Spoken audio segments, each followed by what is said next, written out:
सबसे पहले तो मैं धन्यवाद दूंगा विवेक को, पूजा को, जिन लोगों ने ये मोटिवेट किया कि ये फंक्शन हमें करना चाहिए।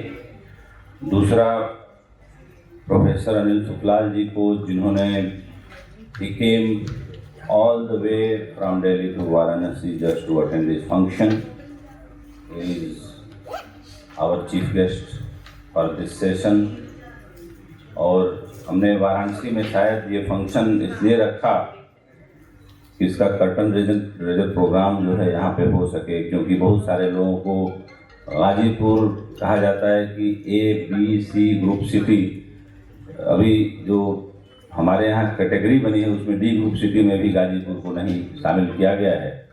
लेकिन ऐसी जगह पे हमने लिटरेचर फेस्टिवल करने का सोचा, तो मुझे लगता है कि भारत एक्सप्रेस और भारत डायलॉग की टीम ने थोड़ा हिम्मत का काम किया और टीम ने इसको आज इस स्तर तक कर दिया कि हम लोग इस हाल में बैठ के इसकी शुरुआत करने जा रहे हैं। It's privilege to us, Professor Sukhswal, because you understand Hindi little bit, but usually I would like to speak in Hindi because Hindi is my mother tongue and I always feel proud to be always speaking in Hindi. But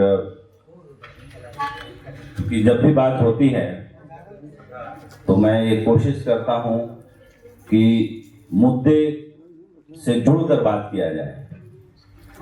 आज हम बात कर रहे हैं Ghazipur literature festival की, तो literature क्यों जरूरी है। और मैं जब क्लार्क्स होटल में आया तो मैंने याद किया कि बचपन में when we were in childhood कि क्या हमने पढ़ा लिटरेचर के बारे में, क्या पढ़ाया गया।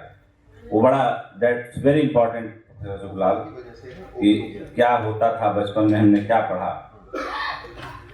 तो हिंदी लिटरेचर जो है मानव जीवन के सत्य, सौंदर्य और कल्याण की जो व्यक्ति है, यही कहा गया कि यही लिटरेचर है, यही साहित्य है कि जो मानव जीवन के सत्य हो, सौंदर्य हो, उनकी कल्याण की जो अभिव्यक्ति हो, जो ऑप्टिमम ऊंचाई हो, उसको कैसे रखा जाए, वही लिटरेचर है। और हिंदी साहित्य के बारे में जो भी कृतियाँ या जो भी रचित समस्त पांडुलिपियाँ वो प्रिंटेड हो या न हो, समझिए कि वो हिंदी में है तो हिंदी साहित्य हुआ, जिस भाषा में है वो उसका साहित्य हुआ। और हम लोग चूंकि हिंदी भाषी हैं तो पूरे समय को 4 हिस्सों में बांटा गया। पहला हिस्सा था आदिकाल, और आदिकाल में जो चंद्रवरदायी कवि थे पृथ्वीराज चौहान के, उनकी एक कविता बड़ी मशहूर है, वीर रस के कवि थे।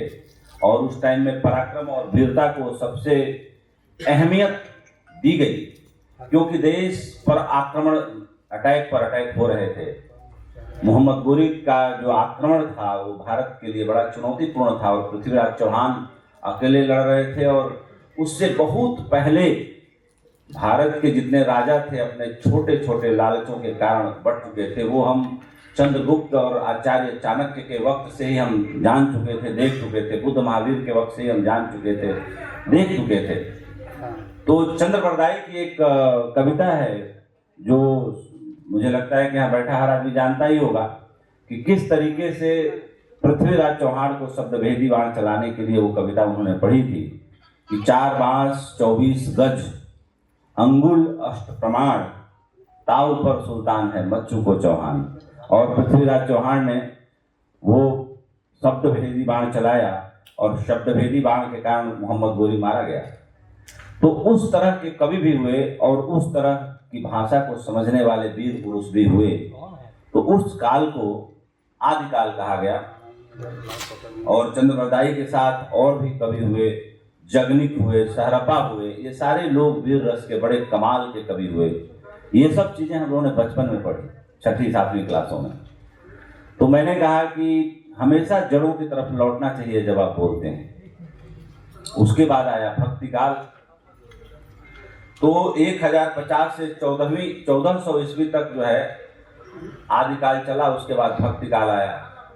तो भक्ति काल में मीरा, कबीर, रैदास, सूरदास, तुलसीदास, इनकी रचनाओं के बारे में भारत देश का कोई ऐसा व्यक्ति, भारत में रहने वाला कोई ऐसा व्यक्ति नहीं होगा जो बहुत अच्छे से न जानता हो। मीरा के भजनों के बारे में, या कबीर की जो दोहे हैं उनके बारे में, या तुलसीदास की रामचरितमानस हो उसके बारे में। तो 1400 ईस्वी से लेके जो भक्ति काल रहा, करीब करीब मुझे लगता है कि 1400 से लेके 1700 काल तक ये रहा। उसके बाद 1700 से लेके 1900 काल तक रीति काल रहा। तो रीति काल बेसिकली साहित्य में, लिटरेचर में श्रृंगार, सौंदर्य और नायिका भेद जो परिभाषा दी हमारे लोगों ने, इसका काल कहा गया। और उस वक्त में बिहारी की कविताओं को बड़ा महत्व दिया गया। बिहारी, भूषण दास, ये सारे लोग थे जो उस काल के बड़े मशहूर कवि हुए। और उसके बाद आता है आधुनिक काल, और आधुनिक काल के बाद आता है पोस्ट मॉडर्निज्म। तो आधुनिक काल में जयशंकर प्रसाद भी आ जाते हैं, प्रगतिवाद के रूप में निराला जी भी आ जाते हैं। तो ये इस तरीके से साहित्य को बांटा गया। लेकिन साहित्य के बाद क्या आता है? साहित्य के बाद आता है ज्ञान, और ज्ञान के बाद क्या आता है? अध्यात्म। अध्यात्म से क्या पनपता है? प्रार्थना। प्रार्थना से क्या पनपती है? भक्ति। भक्ति से क्या पनपता है? परमात्मा और भक्त का एक हो जाना। यानी गुरु नानक जयंती थी, तो मैं, क्योंकि जब कोई ऐसा ओकेजन आता है तो मैं उस महापुरुष के बारे में उस दिन जरूर थोड़ा बहुत ही 2, 4, 10, 20, 50 लाइन ही पढ़ता जरूर। तो एक बड़ी महत्वपूर्ण बात लगी गुरु नानक देव के बारे में, जो आप लोगों से मैं जरूर शेयर करना चाहूँगा। क्योंकि इस पृथ्वी पर कुछ कीमती लोग पैदा हुए, उसमें the kind of precious people came at this planet, Nanak Dev was one of them. तो उन्होंने मौत और जीवन के बारे में बड़ी अच्छी बात कही, और इससे प्यारी बात मुझे नहीं लगता किसी और ने कही होगी, इतने सरल सहज शब्दों में।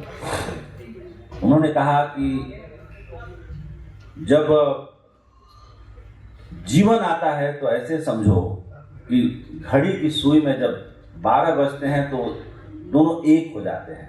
यानी घंटे की सुई और मिनट की सुई वहाँ एक ही जगह पर जाके, when we see that 12 has happened, both the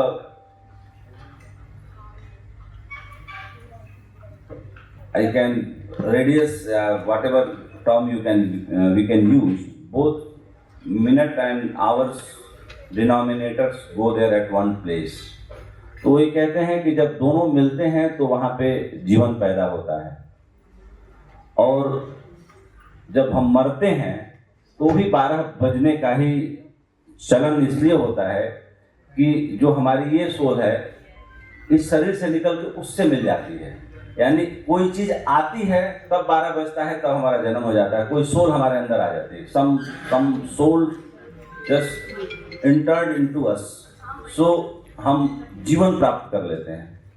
we came into life. और जैसे हमारा ये जो सांस या लाइफ यहाँ से निकल जाता है तो वो उस टाइम भी कहीं और जाके मिल जाता है। तो दोनों सिचुएशन एक ही होती है, दोनों वक्त में 12 ही बज रहे होते हैं।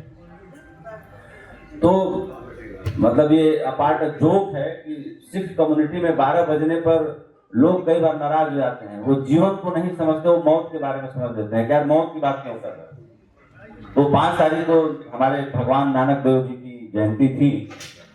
तो एक और कहानी मैंने पढ़ी ज्ञान के बारे में कि देखो ज्ञान की सूक्ष्मता क्या है और ज्ञान को कैसे उन्होंने समझा। एक सूफियों का गांव था, क्योंकि नानक देव यात्रा करते थे, तो एक सूफियों के गांव में जाकर रुके। तो उनका जो शिष्य था मर्दाना, उनके साथ ट्रेवल करता था। तो सूफियों के गुरु को पता चला कि नानक आए हैं। तो नानक के स्वागत के लिए सूफियों के गुरु ने एक लबालब पूरा भरा हुआ ग्लास फुल ऑफ दूध भेजा, full of the glass of the milk. तो मिल्क भेजा तो पूरा भरा हुआ था, उसमें और कोई जगह नहीं थी। तो नानक देव ने उस दूध को पिया नहीं, he did not drink that milk। उन्होंने झाड़ी से एक पत्ता तोड़ा, he just pick a leaf and put on the glass। उसका वजन ही क्या, पत्ता तैरने लगा और लाने वाले को बोला कि अपने गुरु को ले जाके दे दे। तो मर्दाना ने कहा कि आपने क्या किया? बोला सूफियों के गुरु ने संदेश भेजा था कि here so many enlightened people are staying in this village, there is no place for you। I have sent a signal that I am not going any place, so that's why I picked up a leaf and just put on the top of the glass। उसके बाद कहानी बताती है कि सूफियों का गुरु आया और वो नानक देव के चरणों में लेट गया कि इतना अच्छा संदेश और चित्त की ऐसी उपलब्धता और चित्त का ऐसा हल्कापन, मुझे लगा कि कोई ना कोई ऐसी चीज है, something I am missing. Through this your signal I felt that I have really enlightened. इससे पहले तो before that I was just going here and there, but I was not enlightened। I was pretending that I am enlightened, but due to this incident, I really enlightened। तो साहित्य का मतलब क्या है? हमें किताब की शिक्षा देना नहीं है, हमें हमारी आत्मा को शिक्षित करना है, हमें जगाना, हमें रोकना नहीं है। अक्सर हम देखते हैं कि पूरी की पूरी पीढ़ी कहीं न कहीं शिक्षा में कोई ऐसी बुनियादी भूल हुई है जिसके कारण हमें शिक्षा वही समझ में आती है जो हमें रोजगार दे, एम्प्लॉयमेंट दे। वो शिक्षा है ही नहीं, लेकिन हमें स्कूलों में 100 सालों से वही पढ़ाया जा रहा है। That is given to us that this is the education. Education वो है जो आदमी को मुक्त करे। जो हमको पढ़ाया जाता है वो हमें सूचनाएं दी जाती हैं।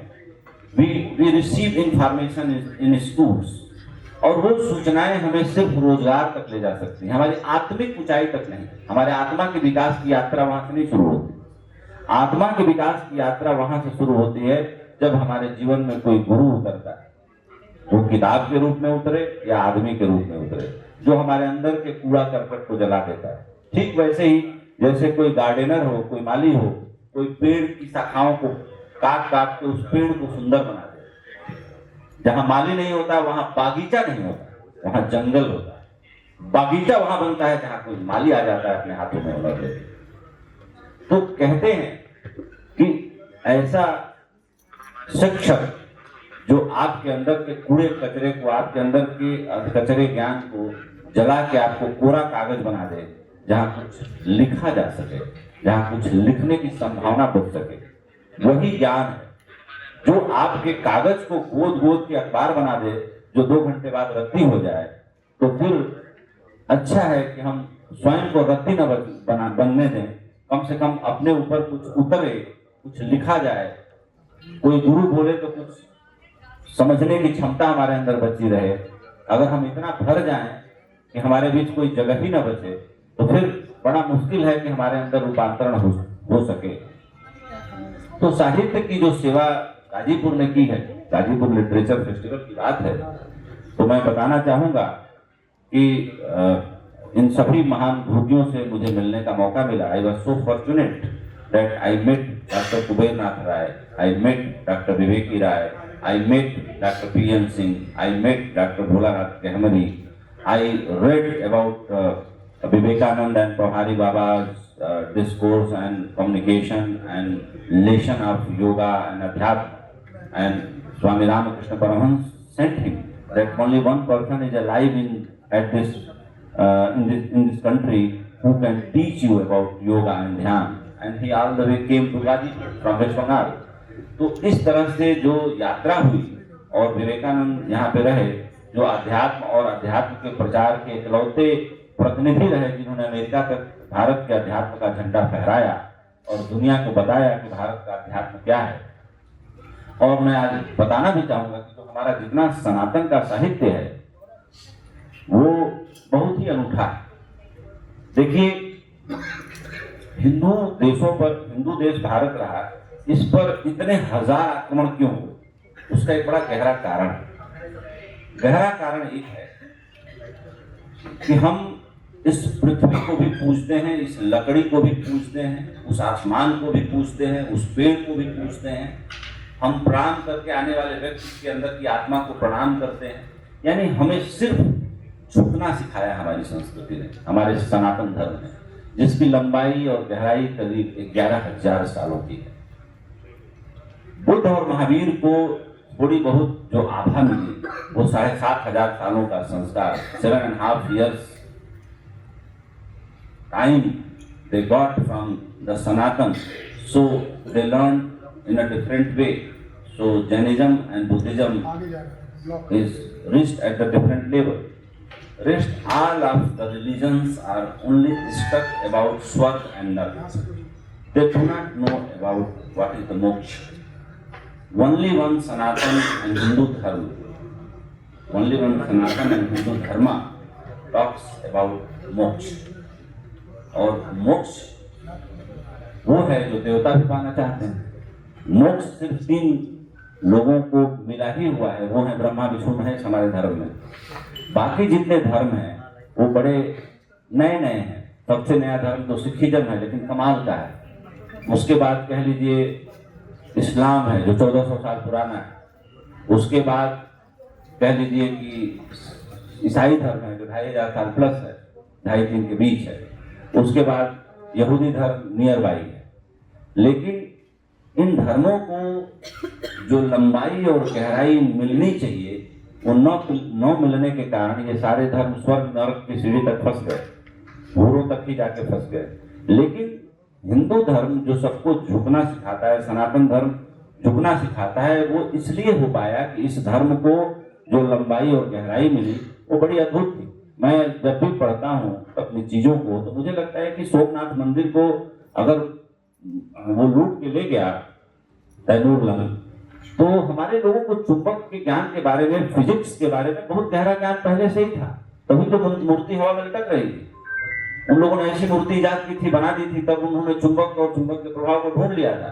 ये फिजिक्स में जो हम पढ़ते हैं, हमें अफसोस होता है कि हमें क्यों नहीं बताया गया कि हमारे लोग हजारों साल पहले फिजिक्स जानते थे, जिन्होंने हजारों साल पहले ऐसी चीजें बना के दे दी थी। लेकिन इन चीजों को अगर परिभाषित करने की जरूरत पड़ रही है तो परिभाषित किया जाना चाहिए। अगर घर में कोई रद्दी सामान हो, दीपावली आ रही है, तो उसे जला देना चाहिए। हमें नए सामान ले आकर रख देने चाहिए, इसमें दिक्कत क्या है? लेकिन कुछ लोगों को दिक्कत होती है। दिक्कत इसलिए होती है कि नया और पुराना आपको सुविधा देता है, नया थोड़ा सा सुविधा देता है, नया थोड़ा सा सीखने के लिए कहता है, थोड़ा सा आपको चलने के लिए कहता है, नया अपनी आदत बदलने के लिए कहता है। पुराना तो सब कुछ मिला ही हुआ है। जैसे आदमी जिस घर में रहता है 25 साल से, 20 साल से, उसके आंख पे पट्टी बांध दीजिए, एक गदर उसका सर नहीं टकराएगा। नए घर में आप ले जाइए, उसकी आंख पे पट्टी बांध दीजिए, वो अंधे की तरह टटोल के चलेगा। अपने घर में आदमी की आंख पे पट्टी भी बंधी हो तो आदमी एक स्पीड से चलेगा, अंधे की तरह नहीं लगेगा। तो हमें पुराना जो मिला हुआ है, हमें बड़ा पक्का मिला हुआ है, सब कुछ पक्का हमें पता है। लेकिन जहाँ सब कुछ पक्का होता है वहाँ आत्मा मर जाती है। जिंदगी जीने के लिए खतरे चाहिए, अननोन में प्रवेश करने का साहस चाहिए, अज्ञात में छलांग लगाने का हुनर चाहिए। जहाँ ऐसी कौमें होती हैं वहाँ कौमें जीवित होती हैं, जिंदा होती हैं, वहाँ के लोग कुछ रचते हैं, कुछ आगे बढ़ाते हैं। बाकी अगर ऐसी कौम हो कि अगर उसको एक नाला भी पार करना चाहे, उसके अंदर इतनी हिम्मत न बचे, वो इतिहास जानना चाहे कि जी कहीं इसमें मगरमच्छ तो नहीं रहता, मगरमच्छ रहता भी होगा, रहे भी होंगे, तो भी लोगों ने दुनिया का चक्कर काट लिया बिना किसी हवाई जहाज के, बिना किसी क्रूज के। इतने रिस्क लेने वाले लोग रहे, और जिन्होंने रिस्क लिया उन्होंने इतिहास में जगह बनाया। इतिहास उनको आदर से याद करता है। तो साहित्य इन सारी घटनाओं का जोड़, हर साहित्य को अलग अलग हिस्सों में आप बांट सकते हैं, इस काल उस काल इस काल, लेकिन ये सब भी साहित्य है, ये सब भी जानने योग्य है। जो साहित्य कभी इतिहास का रूप ले लेता है, वो साहित्य कभी कविता का रूप ले लेता है, कभी कविता के रूप में साहित्य बहता है, कभी इतिहास के रूप में बहता है, लेकिन वो बहता रहता है। आज हम इस घड़ी में, इस एरा में खड़े हैं, इसका भी एक साहित्य है, इसका भी एक इतिहास है। ये जो पल बीत गया वो इतिहास में बदल गया। तो कुल मिला करके जो लिटरेचर फेस्टिवल करने का आइडिया आया ऐसी जगह पर, इसके पीछे बस इतना सा ही प्रयास था कि हम उन जगहों को भी जोड़े ले आए, अपने लोगों के अंदर वो साहस, अंदर अपने लोगों के अंदर वो फीलिंग कि भाई आप जो करते हैं, जो बोलते हैं, आप उस पर शर्मिंदा मत हुए, आप बहुत विलक्षण हैं, बहुत अलग हैं। बहुत सारे लोग ऐसे होते हैं जो बहुत अच्छा काम कर जाते हैं लेकिन उनको पता नहीं होता कि हमने अच्छा काम किया, यह एक कमाल का काम हो गया। वही कोई आदमी जाता है, पारखी आदमी, कोई कहानीकार, कोई राइटर, कोई दूरदर्शी, उस कहानी को इतना शानदार तरीके से लिखता है। हमारे एक सहयोगी हैं, उन्होंने एक बड़ी अच्छी कहानी बोली कि सर एक सीरीज बनाना चाहता हूँ। हमने कहा बताएं, हमारे साथ काम करते हैं राधे श्याम जी। हमने कहा कि आप बताएं क्या बनाना चाहते हैं। उन्होंने कहा सर आप तो देख ही रहे हैं गाँव में क्या हो रहा है। हमने बोला बताइए। वो तो बहुत कुछ रहा है लेकिन आप कहना क्या चाहते हैं। उन्होंने कहा गाँव में ताले लग रहे हैं, लोग गाँव छोड़ के जा रहे हैं, people are leaving the village and everywhere we have seen that door is closed and a lock is there. So my story is that 4 चोर आते हैं चोरी करने के इरादे से गाँव में, और वो एक ही घर में बस जाते हैं। चोर होते हैं, उनकी कोई फैमिली होती नहीं, और बाद में उस गांव को आबाद करते हैं और उस गांव को बसा देते हैं, और वो गांव जो है सबसे समृद्ध गांव हो जाता है। आते हैं चोरी करने लेकिन गांव को बसा देते हैं और गांव को समृद्ध बना देते हैं। उसकी पूरी एक कहानी है।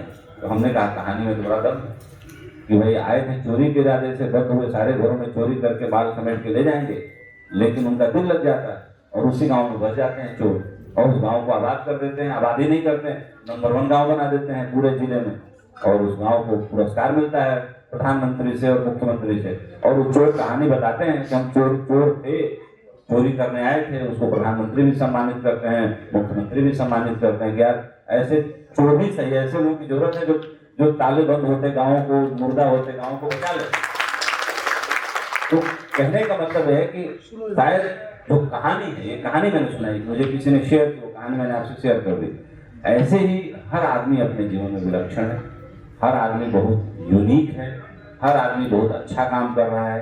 परमात्मा ने हर आदमी को बहुत अलग बना के भेजा है। हमारे अंगूठे के निशान बायोमेट्रिक से दुनिया में 800 मतलब 8 billion people are staying in this world, but we can't search a second biometric क्यों चेंज कर रहे हो which is matching with other person. किसी की आई रेटिना मैच नहीं कर सकती। Anybody's eye retina can't be replicate my thumb impression. So भगवान ने जो ये दुनिया बनाई है बहुत विलक्षण बनाई है, बहुत अलग बनाई है, नए तरह से बनाई है, बहुत बहुत बहुत प्यारी दुनिया बनाई है। अब होता यह है कि हमारा मन जैसा होता है हम दुनिया को वैसा ही देखते हैं। जब हम खुश होते हैं तो दुनिया बहुत सुंदर लगती है, जब हमारा मन खराब होता है सब कुछ बाहर वैसा का वैसा ही होता है, लेकिन दुनिया हमें खराब लगती है। तो सब कुछ हमारे मन और करने पर निर्भर करता है। डरता वही है जो डरता नहीं है। डरता कायर भी है, डरता बहादुर भी है, लेकिन बहादुर डरता है फिर भी करता है। इसलिए वो सीमा पर, ऐसा नहीं है कोई सीमा पर सैनिक है तो उसको डर नहीं लगता, डर उसको भी लगता है, उसके भी परिवार है, लेकिन वो बहादुर इसलिए कहलाता है कि डरने के बाद भी वो करता है। कायर डरता है तो पलंग के नीचे छुप जाता है, फिर वो घर से नहीं निकलता। तो बहादुर और कायर में ही अंतर है। गाजीपुर बहादुर लोगों की धरती है।